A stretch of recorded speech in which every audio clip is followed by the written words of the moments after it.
This video was made possible thanks to CuriosityStream. Watch TLDR ad-free and get exclusive videos from us by signing up to the CuriosityStream Nebula bundle deal at curiositystream.com/TLDREU. As you might have noticed over the last few days, Putin's invasion of Ukraine isn't going all that well for him. Russian forces are struggling to take the largest cities in the country, and the international community has, for the most part, rallied behind Ukraine. So in this video, we're going to take a look at how and why Putin's war is failing, and whether that's good or bad news for the rest of us. So we're going to split this video into three parts. Firstly, we're going to take a look at the military campaign and explain how Ukrainian forces have fared better than expected so far. Secondly, we're going to take a look at the international response to Putin's aggression and how it's been stronger than expected.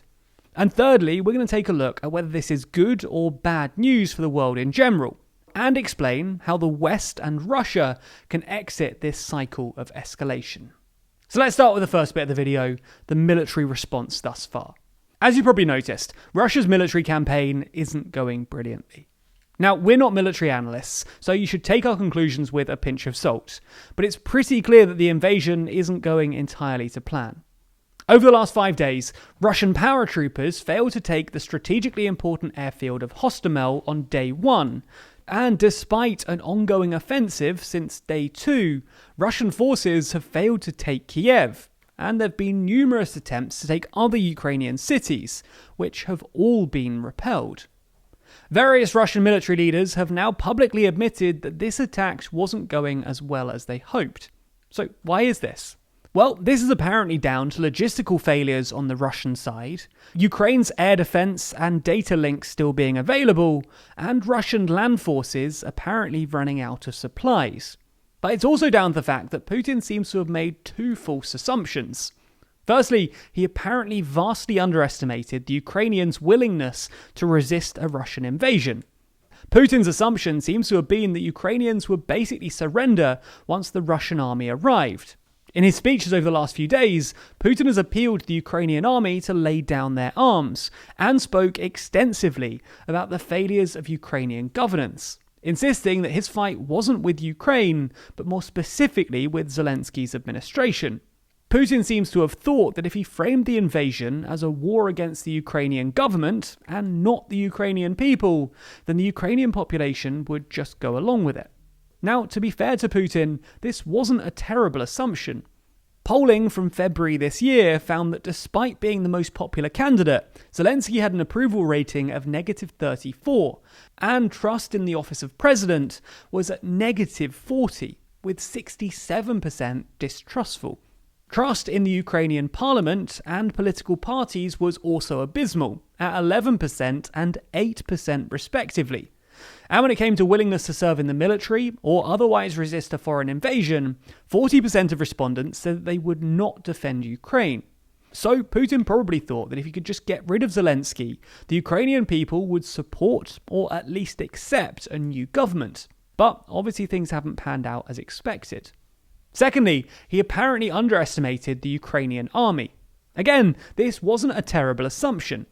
In 2014, Russian regulars easily overwhelmed Ukrainian forces, and back then, all Ukrainian equipment was basically expired Soviet stock. The then Ukrainian defense minister was even quoted as saying that Ukraine had, quote, no army. But the Ukrainian army has come a long way since 2014, largely thanks to the fact that they've been anticipating a Russian attack for the last 8 years. Ukraine has had 6 drafts, and the 60,000 strong force in Donbass has been on constant rotation, which means that there's now about 400,000 Ukrainians with some military experience. They've also been well supplied by the West, who've stepped up their support yet again in the last week. But you get the point. The military operation isn't going as well as Putin hoped, but that's not the only bad news for Russia. The international response has also been stronger than Putin probably expected. Putin has done some seriously dodgy stuff in the past. He ordered the use of radioactive polonium to assassinate Litvinenko in central London. He used chemical weapons to assassinate a former spy in Salisbury.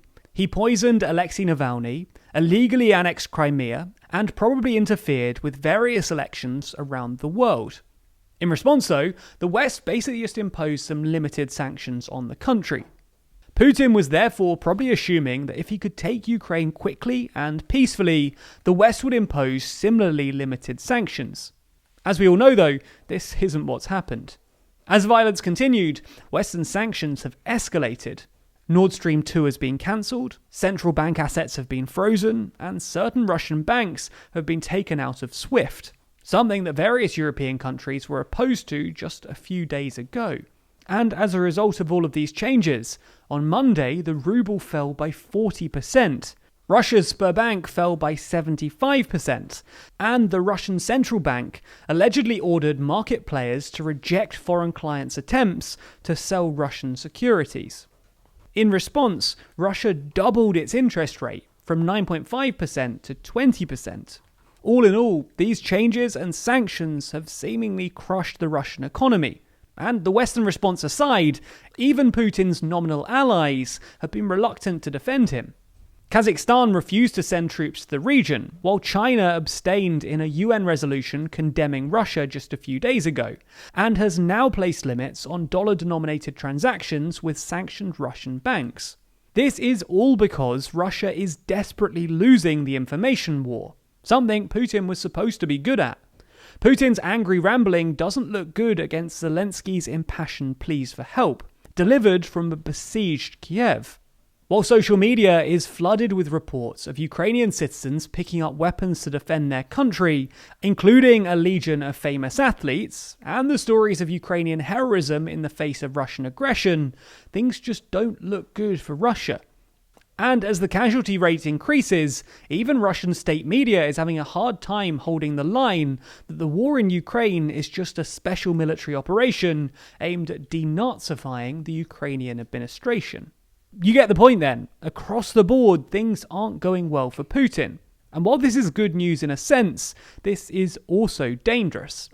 As circumstances push Putin into a corner without a viable off-ramp, he might be forced into further escalation. This might mean a more aggressive military assault, as happened in Kharkiv yesterday when Russian forces reportedly cluster-bombed civilian areas. Or it might mean implicit threats of nuclear war, as we saw on Sunday when Putin put Russia's deterrence forces on higher alert. This presents the rest of the world with a difficult dilemma.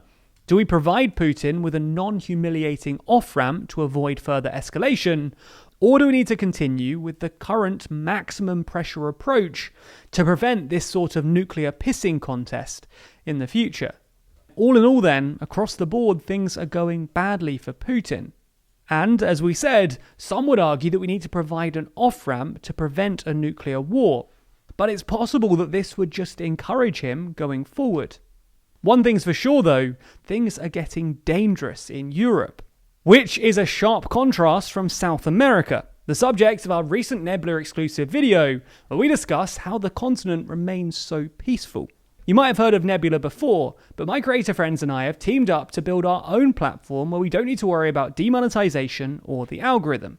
Over there, you can find all of our latest videos ad-free, and we're also starting to post exclusive Nebula Plus videos over there as well, with our first one already live. It's not just us either. All of our favourite educational creators are there too, like Wendover Productions, Real Life Law, Polymatter, Legal, Half as Interesting, and many more. But wait, we said this video was brought to you by CuriosityStream, right? Well, as a platform full of the best documentaries available online, they naturally love educational creators like us. And as such, we've worked out a deal whereby if you sign up for CuriosityStream using the link in the description, you'll also get access to Nebula for free. That's not a trial either. You'll have access for as long as you're a CuriosityStream member. To make things even better, for a limited time they're offering a deal where you can get 26% off their already low price, making an entire year of both services less than $15. $15 for all of your favourite educational creators, as well as superb documentaries on CuriosityStream. Signing up at curiositystream.com/TLDREU or clicking the link below not only gets you the deal, but it also directly supports TLDR and other educational content creators on the platform, as well as getting you original content and an ad-free experience.